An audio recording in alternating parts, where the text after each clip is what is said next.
You're watching WMAR 2 News. An arrest has been made in the murder of a man shot and killed in Fells Point. With this digital news update, I'm Kelly Swoop. 16-year-old boy was arrested in Cherry Hill. He is charged with murder. Marco Nunez was found shot to death last Monday outside of a bar on Thames Street. It was right across the street from the Sagamore Pendry Hotel. Nunez was just 30 years old. Rescue crews took him to the hospital, but he died. Friends that he worked with, he was a bouncer at Rondo's bar, not far from where he was shot. Police say this stemmed from a fight. He worked at a Maryland hospital and used his position to sexually assault a 15-year-old girl. Now he's spending up to 30 years in prison as part of a plea deal for his actions. Federal prosecutors say in 2016, Donald Benson of Nottingham was a patient sitter at Franklin Square Hospital. That year, he sexually assaulted an unconscious teenager and took photos of the acts. Benson will spend at least 15 years in prison with a maximum sentence of 30 years. He will be sentenced August 3rd. Well, free wasn't as cheap as it was advertised. TurboTax hid free filing options and pushed consumers to pay them instead. Maryland Attorney General Brian Frosh announced the settlement today. More than 66,000 Marylanders will get payouts from the $141 million settlement.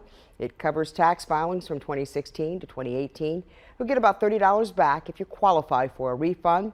And if you qualify, you don't need to do anything. The state will send you a notice and a check in the mail. Well, there's a race coming up in Annapolis on Saturday, but you're not going to need to train too much for this one. The Maritime Republic of Eastport is having its annual .05K. That's right, annual .05K. It starts at the bridge on the Annapolis side and ends on the Eastport side. If you jog, it'll take you about 2 minutes. This is the first time in 2 years that they were able to have the race. It kicks off Saturday at the crack of noon in Eastport.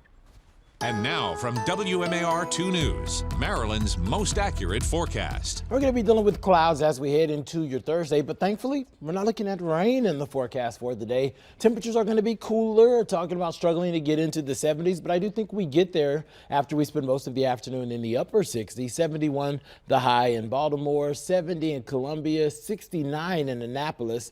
And then that 7-day forecast shows that temperatures are going to gradually cool heading into the weekend. Unfortunately, we're looking at cloudy skies and lots of rain opportunities with the potential for some flooding in isolated locations. We dry out as we head into work next week, with temperatures warming back into the 70s by Tuesday.